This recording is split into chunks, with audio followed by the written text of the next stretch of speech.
Assalamualaikum warahmatullahi wabarakatuh. Alhamdulillahi rabbil alamin. Wassalatu wassalamu ala rasulina al-amin. Wa ala alihi wa ashabihi ajma'in. Alhamdulillah, dalam siri yang ke-18 ini, saya akan paparkan beberapa fakta ilmiah di dalam Al-Quranul Karim yang disebut sebagai Al-I'jazul Qur'ani. Dalam bahagian pertama ini, saya akan memperkatakan tentang rahsia keajaiban yang luar biasa tentang mata dan telinga. Muslimin muslimat dirahmati Allah, tubuh badan manusia ini mempunyai rahsia yang sangat banyak dan sangat-sangat ajaib. Sebab itulah Allah Ta'ala tanya dalam surah Az-Zariyat ayat 21. Wa fi anfusikum, dan pada diri kamu. Afala tubsirun, takkah kamu perhatikan? Sudahkah kita perhati setiap anggota badan kita? Mata kita, telinga kita, tangan kita, kaki kita. Semuanya ajaib belaka. Tapi bukan dengan pandang sepintas lalu. Pandang dan teliti. Lihat dan kaji. Sebab itulah Allah Ta'ala sebut, laqad khalaqnal insana fi ahsani taqwim. Allah ciptakan tubuh badan manusia ni, insan ni, dalam bentuk yang sangat baik, yang sebaik-baik kejadian. Subhanallah, Maha Suci Allah Subhanahu Wa Ta'ala. Dan antara yang Allah Ta'ala tanya anggota kita ialah mata. Secara khusus Allah Ta'ala tanya, alam naj'al lahu 'ainain, dalam surah Al-Balad ayat 8. Bukankah Allah telah jadikan untuk kita dua mata? Untuk manusia, insan. Kenapa disebut mata? Kerana mata ni banyak sangat benda-benda pelik, rahsia dan ajaib. Ini mata. Apa kelebihan mata kalau kita nak bandingkan dengan telinga? Adakah mata lebih utama, lebih hebat daripada telinga? Atau telingakah lebih hebat, lebih utama dari mata? Baik. Setiapnya ada kelebihan. Mata ada kelebihan tersendiri, telinga pun ada kelebihan tersendiri. Adapun kelebihan mata berbanding telinga, ada beberapa fakta. Pertama, kedudukan mata letak di hadapan, telinga kat belakang. Jadi kalau dipandang dari sudut ini, mata lebih utama dari telinga. Yang kedua, mata kita dapat melihat, mampu melihat sejauh-jauh pemandangan. Kita boleh lihat nun jauh ke langit, ke angkasa raya. Melihat pun bintang, bulan, matahari dan sebagainya. Tapi kita tak dapat dengar apa-apa. Apabila jauh kita dah tak dapat dengar. Tapi mata masih mampu menembusi ke alam yang jauh lagi. Selagi tidak terlindung. Yang ketiga, ketika suasana bising, riuh rendah, penglihatan kita masih nampak lagi orang berkelabut, berkeliaran, riuh rendah. Tapi suara yang riuh rendah tu kita tak dapat nak dengar dengan pastilah. Pendengaran terhalang ketika itu.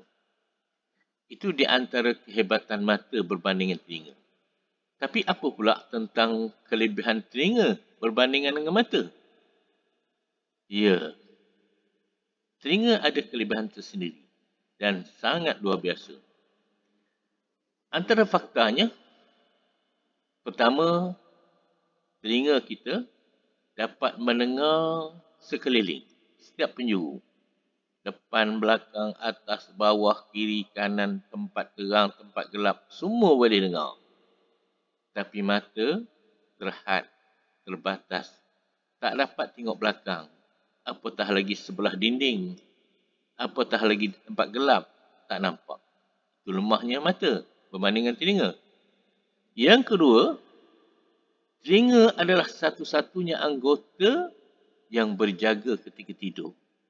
Ketika tidur kita tak melihat apa-apa, mata pejam, tapi telinga masih celik. Telinga masih mendengar jam loceng. Telinga masih dengar orang horn kereta.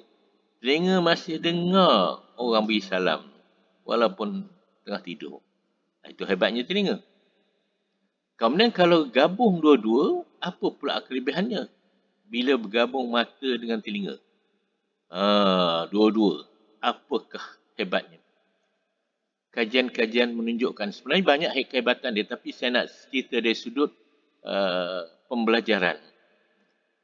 Kajian-kajian mengatakan kalau kita dengar kuliah ke, dengar guru mengajar ke, setakat dengar saja tak banyak input yang masuk. Ingatan yang lekat tak banyak. Ada yang mengatakan sekitar 20-25% saja. Tapi bila telinga mendengar, mata melihat, umpamanya slide ke, ataupun apa-apa objek praktikal, umpamanya, lihat mata dan dengar. Dia boleh naik lagi peratusnya, ada yang mengatakan sampai 50% atau lebih lekat ingatan. Tapi bila praktik lagi, iaitu dibuat kerja, telah dengar, telah lihat, dan kita praktik ataupun kita bercakap balik, ceramah balik, maka dia boleh lekat, naik melonjak sampai 70-80% ingatan kita tu. Itulah perlunya dalam bidang pembelajaran di mana-mana institusi menggunakan AVA, Audio Visual Aid. Ini amat berkesan. Kalau kuliah-kuliah di masjid menggunakan AVA ni, orang taklah dengar saja lepas tu pejam mata. Sebab dia tak tengok apa-apa. Ingat dia pejam mata tu, dia mendengar dengan khusyuk. Rupanya dia lain cerita, lelap. Akhir-akhir dia menangis. Keluar air, dia bukan air mata. Tuan-tuan, perempuan sekalian, antara yang menakjubkan tentang kejadian telinga mata ni, mana dulu yang Allah Ta'ala jadikan? Allah kata, وَجَعَلَ لَكُمُ السَّمْعَ. Allah ciptakan untuk manusia ni mula-mula sekali pendengaran. Wal absar, lepas tu penglihatan. Penglihatan kemudian ya. Kemudian barulah hati, wal afidah. Benarkah begini? Kalau waktu ayat Quran turun dulu, 1400 tahun dulu, orang tak dapat buktikan dengan secara saintifik. Cuma mereka dengar, sami'na wa ata'na. Dengar, percaya, yakin, itu benar daripada Allah. Tapi di zaman moden ni orang buat kajian. Dengan mempunyai alat-alat scan dan sebagainya, mereka dapati rupanya benar apa yang Allah Ta'ala katakan. Itu ajaibnya tuan. Benar. Mereka dapat lihat perkembangan kejadian manusia di dalam kandungan. Rupanya betul yang mula-mula Allah ciptakan ialah telinga dulu sebelum mata. Bila? Itu dia. Anak atau janin dalam kandungan ini, Allah Ta'ala cipta telinga dulu pada minggu yang ketiga. Ya. Bila berfungsi? Cepat kan? Minggu kelima, sudah boleh mendengar. Sudah berfungsi telinga. Sedangkan mata kemudian sikit. Iaitu minggu keempat, baru Allah Ta'ala ciptakan mata. Itu pun tak berfungsi lagi. Selama 9 bulan, 10 hari duduk dalam kandungan, dia tak nampak apa-apa.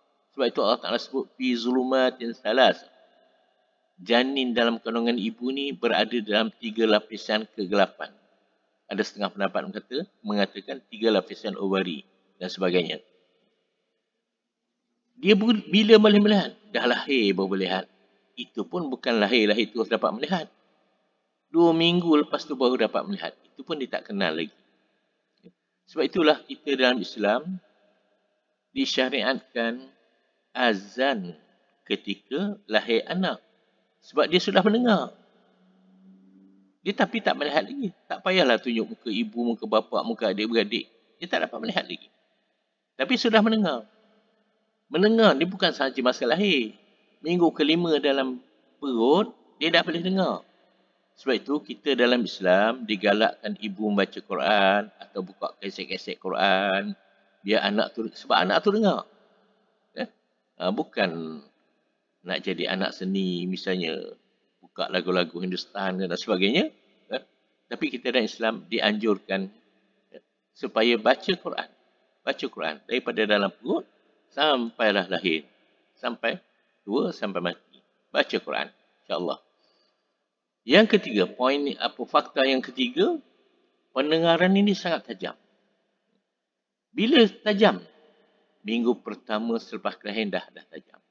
Tapi penglihatan dia tidak dapat mengenali sesiapa melainkan pada bulan ke-6. Bulan ke-6 baru dia kenal. Dia boleh kenal mak saudara, pak saudara ke. Misal contohlah. Tapi itu pun masih lemah. Masih tak dapat lagi beza yang antara perkara-perkara yang baik tak dapat lagi beza. Bila dia dapat beza? Itulah dalam Islam menetapkan umur sekitar 10 tahun baru dikatakan mumayyiz. Kenapa?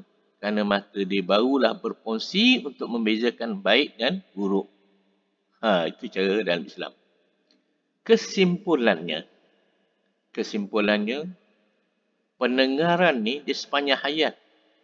Sepanjang hayat. Dari dalam perut ibu, dalam rahim, dia dah boleh dengar. Ketika baru lahir, mata tak berfungsi apa lagi, dia dah boleh dengar. Ketika tidur pun dia boleh dengar. Ini hebatnya telinga. Ketika dalam gelap pun dia boleh dengar. Ketika dia sebalik dinding, tempat-tempat terhalang pun dia boleh dengar. Ketika tidak dapat melihat waktu sakit. Orang sakit ni dah teruk-teruk, dia pejam mata. Tapi dia boleh dengar.